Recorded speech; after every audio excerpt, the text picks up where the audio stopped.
Olá, bom dia a você que está se conectando aí em mais uma live dos Legendários. Sejam bem-vindos. Meu nome é Márcio Lima, sou Legendário 20416 e é sempre uma honra, uma alegria estar aqui com vocês. Você que está conectado aqui pela manhã, você que vai assistir mais tarde, que Deus te abençoe, você é muito bem-vindo aqui neste tempo. Hoje nós vamos falar sobre um tema para lá de especial, para lá de importante. Nós vamos entender juntos sobre o poder do sangue de Jesus. Talvez você já tenha estudado, tenha algum conhecimento, mas hoje a gente vai então um pouquinho mais a fundo e o objetivo é a gente criar uma fortaleza em nossas mentes da palavra de Deus. E o texto básico que eu quero começar é de Mateus, capítulo 26, versos 27 e 28. A palavra de Deus diz assim: Então Jesus pegou o cálice de vinho e, tendo dado graças, passou aos seus discípulos e disse: Bebam, porque isto é o meu sangue, que é derramado em favor de muitos para o perdão do pecado. Sangue que garante agora uma nova aliança feita entre Deus e os homens. Eu queria começar essa breve meditação trazendo à tona a parte cultural e histórica. Você já parou para pensar como no passado, praticamente todos os povos, eles têm alguma forma de religião? E interessante, pare para pensar comigo. Vários povos que têm a sua religião, eles têm essa questão do sangue envolvida. Então, olhe comigo para a cultura dos maias, dos incas e dos astecas. Eu tive lá no México e eu mesmo vi os altares que eram construídos e o próprio guia ia nos contando que por ano eles sacrificavam cerca de 20 mil pessoas e tinha todo um ritual que eles faziam, todo sanguinário. Era algo assim horrível de ver. Se você pega a cultura dos havaianos, né, existem relatos históricos que eles sacrificavam pessoas jogando elas dentro do vulcão, oferecendo aos deuses para acalmar a ira dos deuses, para trazer prosperidade para a lavoura. Se você olha para a cultura egípcia, então, né, você vê também uma cultura sanguinária, onde crianças eram oferecidas, né? Lembra da história de Moisés, que os bebês foram jogados lá no Rio Nilo. E se você pega a história aí a oriental, né, você vê como o sangue está impregnado na cultura como uma forma de honra, de redenção, de apaziguar a ira dos deuses. Pois bem, pense comigo, se quase todos os povos, você pega os índios brasileiros aqui, então é algo também complicadíssimo essa questão de sacrifícios humanos.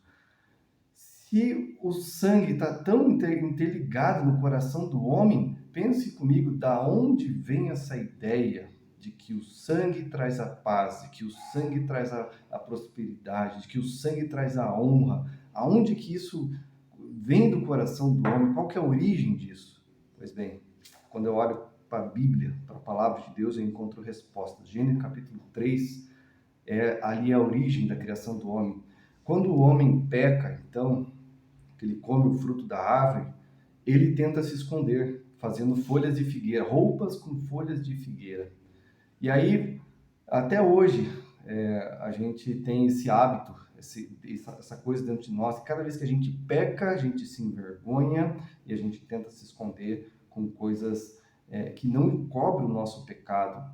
Às vezes a gente coloca uma máscara da religiosidade, às vezes a gente veste uma máscara da mentira, da falsidade, mas Deus desce e chama o homem à responsabilidade e fala: onde estás, Adão?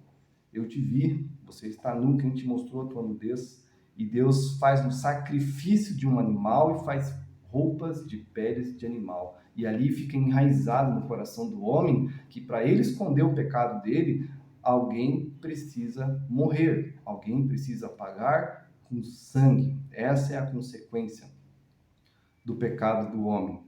Pois bem, a Bíblia, ela vai nos instruir de que sem remissão de sangue não há sem derramamento de sangue não há remissão de pecado. Isso está lá no texto de Levíticos 17:11, onde o texto Moisés explica que o sangue, a vida de todo ser humano está no sangue, e sem derramamento de sangue não há remissão de pecado. Mas nós temos um problema, porque quando Adão peca, toda a humanidade peca com ele. E hoje, o sangue que corre em nossas veias é o sangue de Adão, né? O sangue que vem lá da origem do primeiro homem. E a Bíblia diz que por um só homem entrou o pecado no mundo, e por um só homem entrou também a salvação do mundo.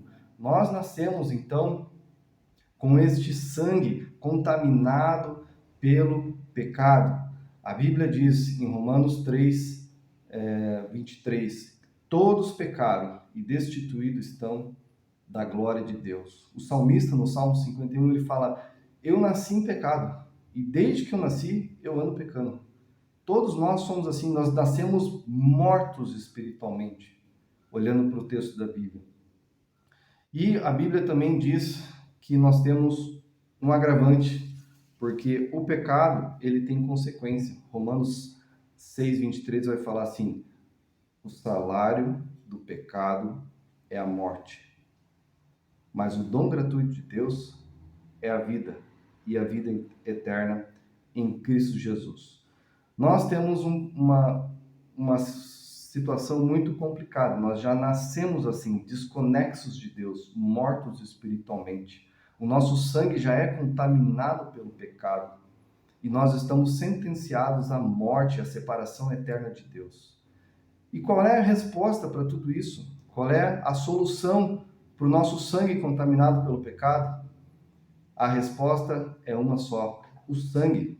Mas não o sangue de sacrifícios humanos, como nossos ancestrais sempre pensaram que foi assim. A resposta é o sangue de Jesus. E agora a gente passa a discorrer, então, sobre duas coisas.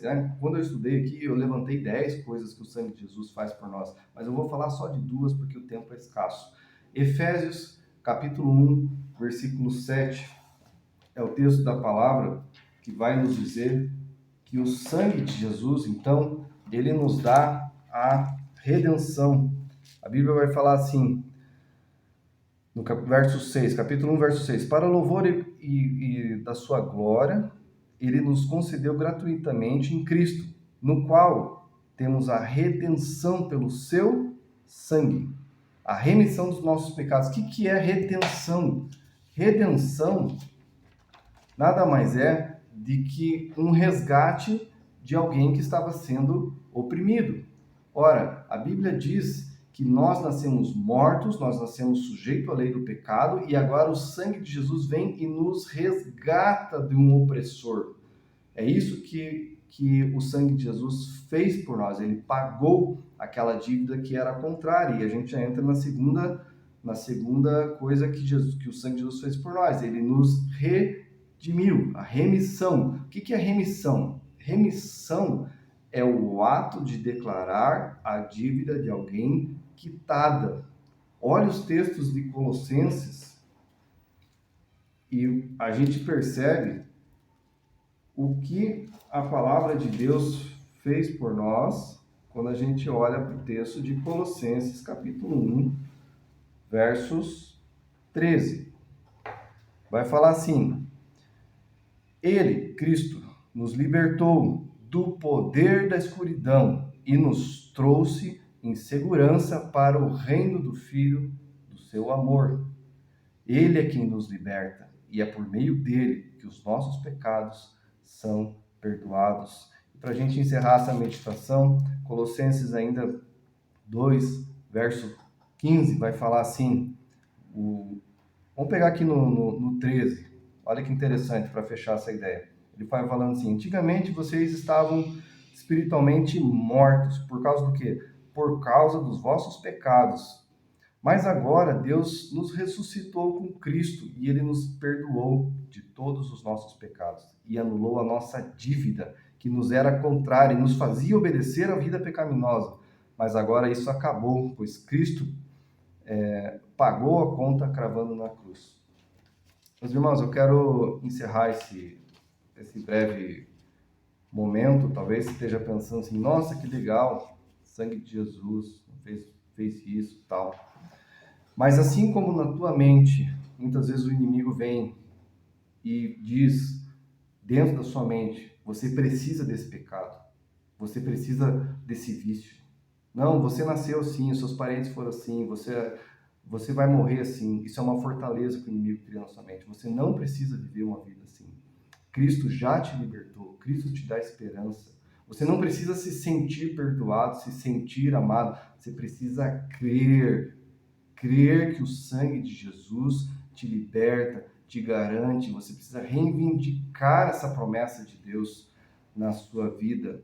Que nesse dia, ao meditar nesses textos, o Espírito Santo possa completar a obra na tua mente. E cada vez que vier aqueles pensamentos, eu preciso disso, você traga uma contraposição e fala, não, a palavra de Deus diz isso. Escolha quem você vai crer. Eis que coloco diante de ti a bênção e a maldição. Escolhei, pois, a quem você vai decidir. Escolhei, pois, a bênção, para que te vá bem, tu e teus filhos. Essa é a palavra que eu queria deixar com vocês nesta manhã. Que o Senhor continue falando forte ao teu coração, em nome de Jesus. Pai, no nome de Jesus, eu te agradeço por esse tempo aqui, onde podemos estudar a tua palavra, fonte de vida e inspiração. Essa palavra caia em terra boa, que essa palavra fortaleça nossas mentes neste dia. Assim nós oramos agradecido, em nome de Jesus. Fica com Deus, legendário. Forte abraço. Au!